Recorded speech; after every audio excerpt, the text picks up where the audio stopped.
Wealth. Everyone chases it like it's the cure to every ache, every wound, every unanswered question in their lives.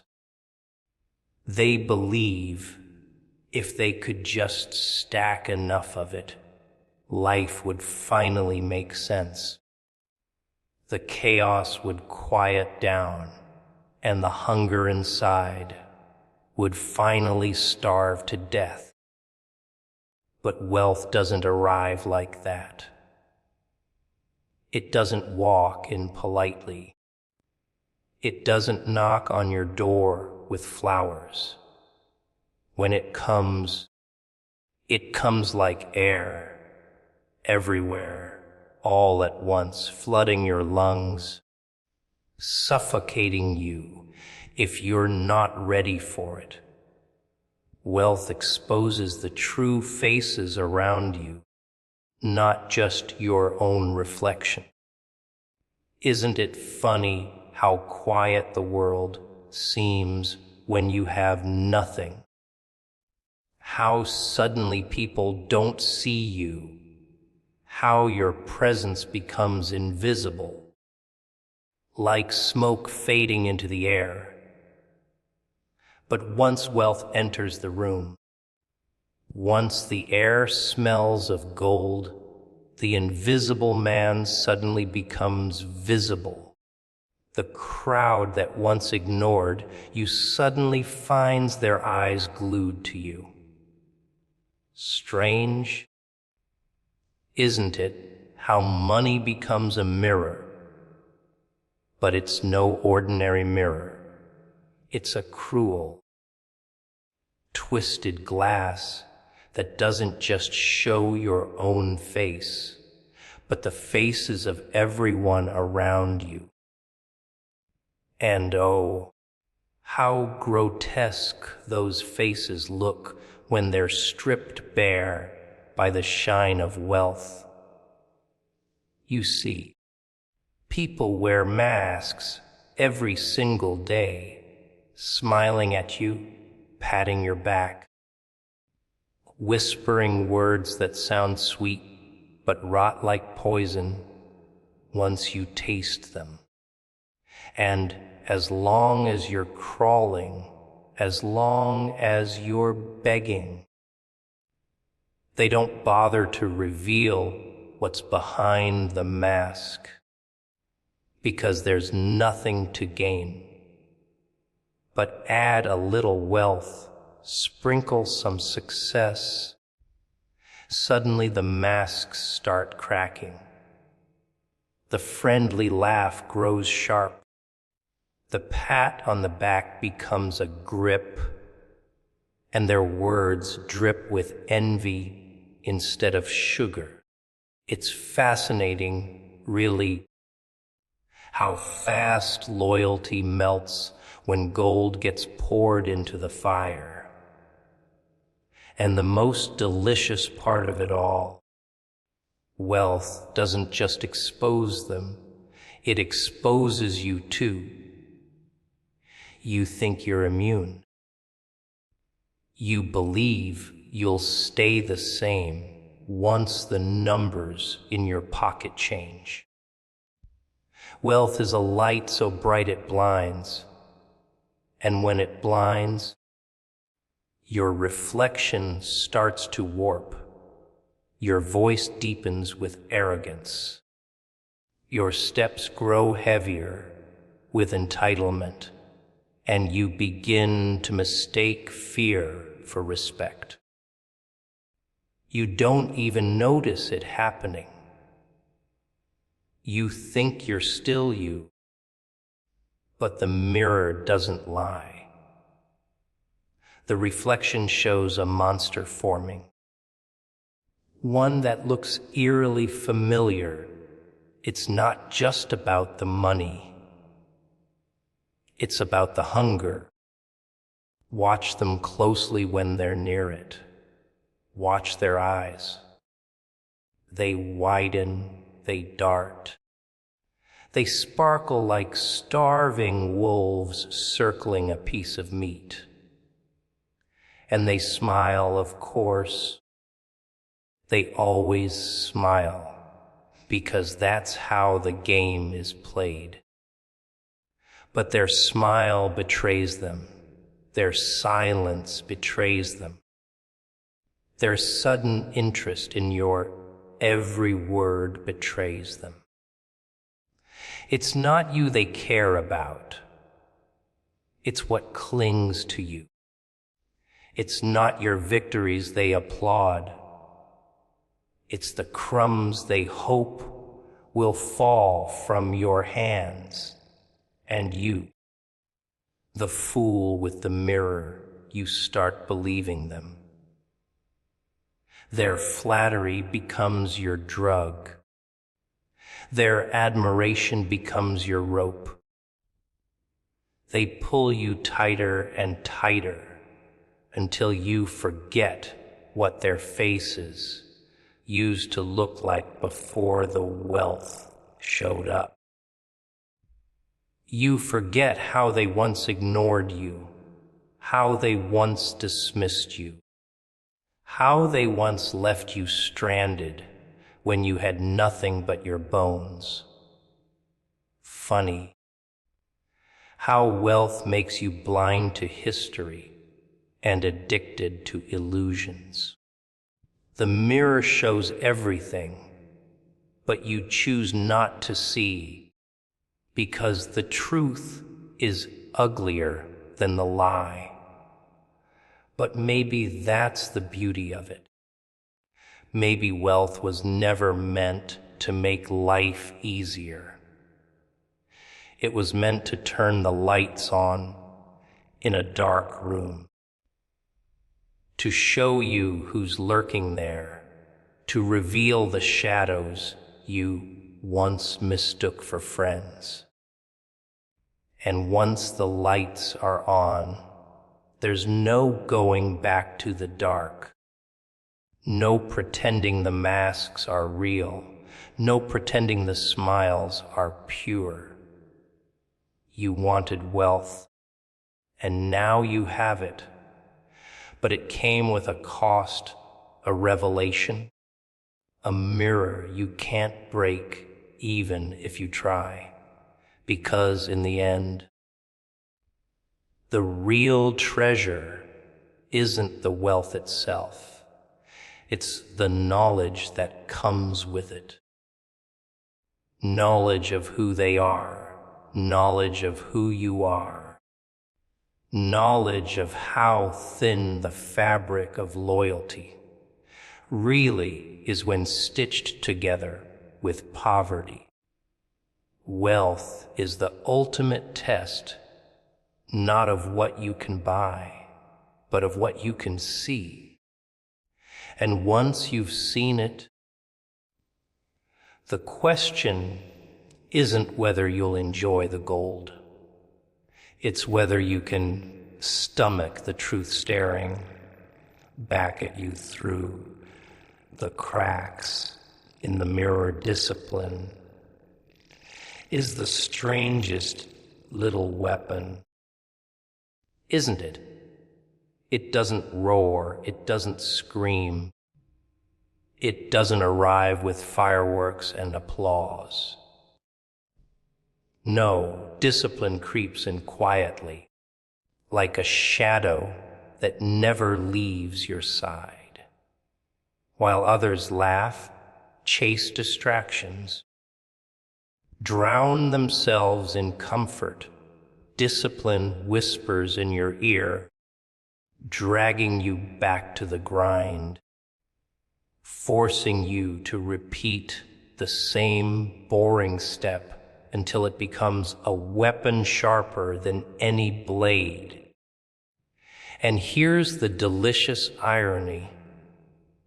People look at discipline as if it's a prison, when in reality, it's the only key that unlocks the door they keep banging on. Look around. Everyone wants the crown, but no one wants the weight.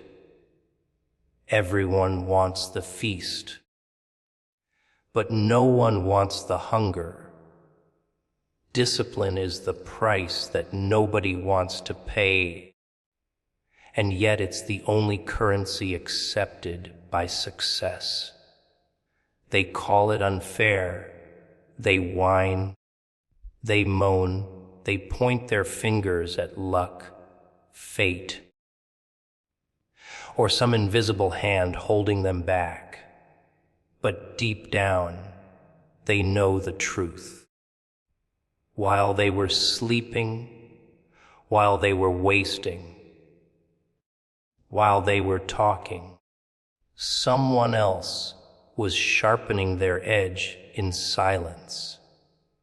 That someone wasn't lucky. They were disciplined. That's the dirty little secret nobody likes to admit. Discipline wins where talent grows lazy, where brilliance becomes arrogant, where passion fizzles into smoke. Discipline isn't glamorous. It doesn't give you instant results. It humiliates you, forces you to show up when you least want to, drags you out of bed when the world feels warm and forgiving. It strips you of excuses, and excuses are people's favorite little blankets. People love comfort. They love indulgence. They love the easy road. But discipline rips the blanket off, exposes you to the cold, and says, do it anyway. That's why they hate it. That's why they run from it. But here's the twisted punchline. They run from discipline, not realizing they're running straight into the arms of regret, which is a much harsher master, you see. Discipline is loyal. It never betrays. The hours you put in, the sacrifices you make, the temptations you refuse. Discipline stores it all like a bank account, waiting for the day you need to cash it in.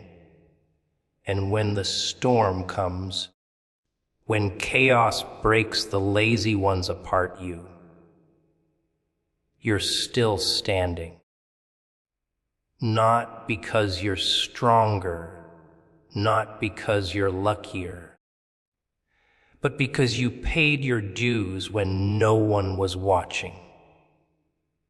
Discipline saves your destiny, not in grand gestures, but in the tiniest decisions stacked on top of each other, like bricks forming a fortress. Every time you resisted the urge to quit, you added another wall. Every time you chose effort over excuse, you sharpened your armor. By the time destiny tests you, you're untouchable. And the crowd wonders how you did it. But discipline isn't just about protecting you. It transforms you. At first, it feels like chains, like torture, like punishment. But slowly, it carves you into something unrecognizable. It builds patience, sharpens focus, thickens your skin. It makes you dangerous in a world full of fragile, distracted minds. People look at you differently, not because of your success, but because of the aura discipline wraps around you. They can sense it. Like the way predators smell fear, only here they smell power. The kind of power that doesn't need to brag, doesn't need to scream, doesn't need validation.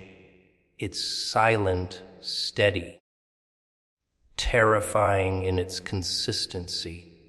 And the funniest thing, discipline doesn't even care about your feelings. That's what makes it so powerful. While emotions rise and fall, while moods swing like a pendulum, discipline stays cold, unmoved, unbothered. It doesn't wait for you to feel motivated. It doesn't care if you're tired, sad, bored, or uninspired. It's mechanical, ruthless, heartless. And that's exactly why it works. People let feelings dictate their lives, which is why they remain trapped in cycles of failure. But those who let discipline dictate, they break free. They suffer in the short term. Yes, but they buy freedom in the long term. Discipline is the invisible hand guiding your destiny, the silent architect designing your future, the ruthless teacher preparing you for storms you don't even see coming. And the joke is, most people throw it away because it doesn't feel good in the moment. They want pleasure now, not realizing they're selling their future for scraps. But the disciplined one, the one who endured, who stayed, who resisted, walks into the future armed, armored, and ready. And everyone else looks at him in disbelief, whispering about luck, about chance, about divine favor, when all along it was discipline smiling in the shadows, pulling the strings, saving a destiny. They were too blind to guard patience. Now that's a word that makes most people squirm. They don't like it. They hate waiting. They want everything now, fast, instant. Like a vending machine where you press a button and out pops your reward.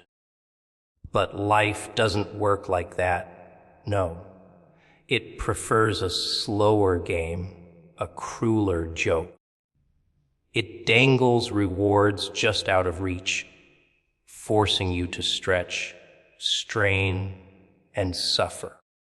And in that waiting, in that unbearable silence where nothing seems to move, that's where patience sharpens its blade. Most people break there. They beg for shortcuts. They abandon the climb. But the few who endure, who stare down the emptiness without flinching, those are the ones who discover that patience is not weakness, it's power. See, patience isn't about sitting with folded hands, waiting for miracles to fall from the sky. That's laziness dressed in holy clothes. No, patience is active, brutal, relentless. It's showing up every single day, doing the work with no applause, no guarantee, no promise of reward. It's planting seeds in barren soil, watering them when there's no sign of green, believing in the harvest when everyone else calls you insane. That's patience, fighting the urge to quit, resisting the temptation to grab cheap results, holding your ground while time laughs in your face. And the best part, time always bows to the patient. Always. Because those who wait with work, who combine stillness with discipline, they outlast the quitters, the sprinters, the fools who thought they could cheat the process. Impatience is a disease, and you see it everywhere. People scroll endlessly, addicted to speed, craving the next hit of distraction. They measure their lives in likes, shares, and instant gratification. They cannot sit still, cannot endure silence, cannot stand the thought of slow progress. But here's the tragedy. They think they're saving time, when really they're wasting it. They chase shortcuts, and shortcuts always circle back to the start. Meanwhile, patience, that quiet assassin, keeps building in the background. Patience doesn't care about the crowd's hunger for speed. It moves like water, steady, unstoppable, carving mountains into dust, while the impatient drown in their own desperation. Patience is dangerous because it changes the way you see pain.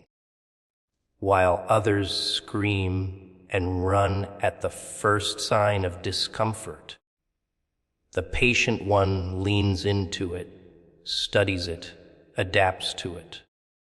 Pain becomes less of an enemy and more of a teacher. Every delay, every rejection, every failure becomes a lesson instead of a curse. That shift makes you untouchable, because suddenly nothing can break you. Time delays you. Fine, you'll wait. People betray you. Fine, you'll outlast them. Doors slam in your face. Fine, you'll build your own. Patience makes you immune to chaos, because chaos thrives on panic. And panic is what you've trained yourself to live without. And here's the irony that burns the impatient alive. Patience makes you faster. Sounds crazy, doesn't it? But while they waste years restarting, failing, collapsing under the weight of their own rush, the patient one builds slowly, brick by brick, with no collapse, no cracks, no shortcuts. Their progress may look slow, but it's permanent. By the time the impatient realize their mistake, the patient one is so far ahead that catching up is impossible. That's the paradox. Slowness wins the race. Silence crushes the noise. Stillness conquers frenzy, but patience isn't natural. It's not something you're born with. No, it's forged. It's beaten into you by disappointment, rejection. We long nights of questioning whether the grind is worth it. It's carved into your bones by every season where nothing seemed to move. where you screamed at the sky and heard no answer.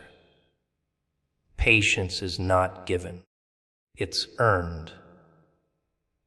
And the ones who earn it are the ones the world cannot control. Because the world runs on urgency, panic, impulse. Entire industries thrive on people who cannot wait, who need everything right now. But when you master patience, you stop being a puppet. You can't be baited, can't be rushed, can't be manipulated. You become untouchable in a world of slaves to speed.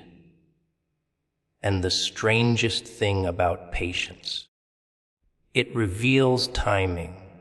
While the impatient try to force doors open, smashing against them in frustration, the patient one waits until the moment the door unlocks itself. Timing, see, is everything. You can plant the right seed in the wrong season and get nothing. But plant it at the right time, and the harvest comes like a flood. Only patience gives you that gift, the ability to sense the rhythm of life, to know when to act and when to wait. And once you master that, you look unstoppable, almost prophetic, when in reality, you simply refused to rush. Like the rest, patience is the silent ally nobody wants, but everybody needs. It's not pretty, it's not loud, but it's deadly in its effectiveness. It holds you steady when storms rage. It blinds you to distractions. It transforms every delay into preparation.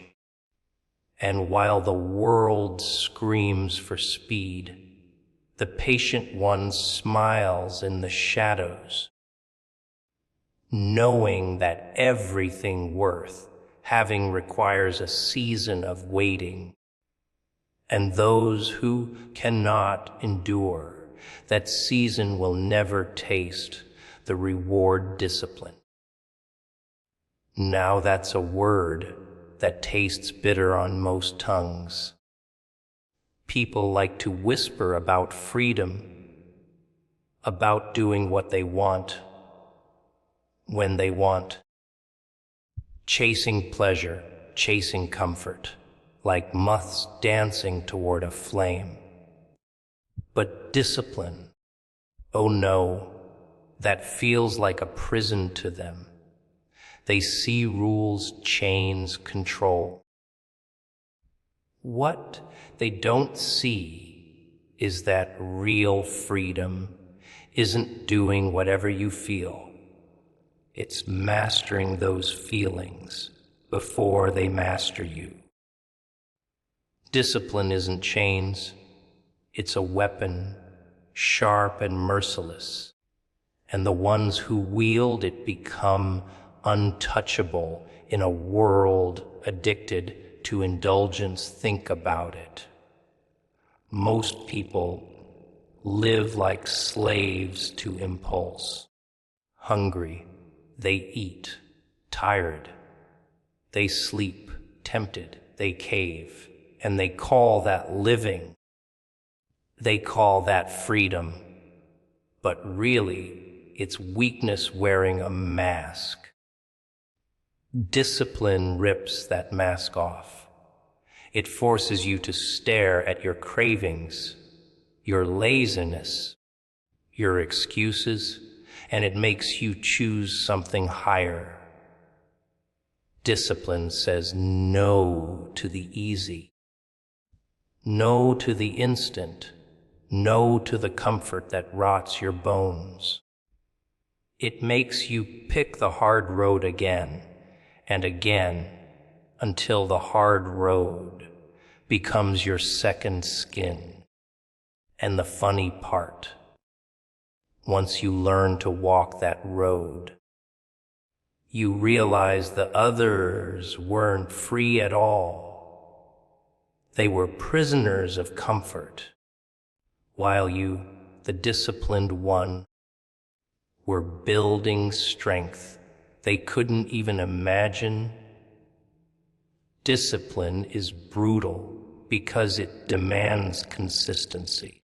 Not once, not twice, not when you feel like it, but every single day.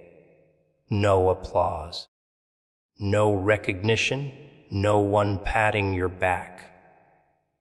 Just you and the grind, over and over, until repetition becomes ritual. And while most people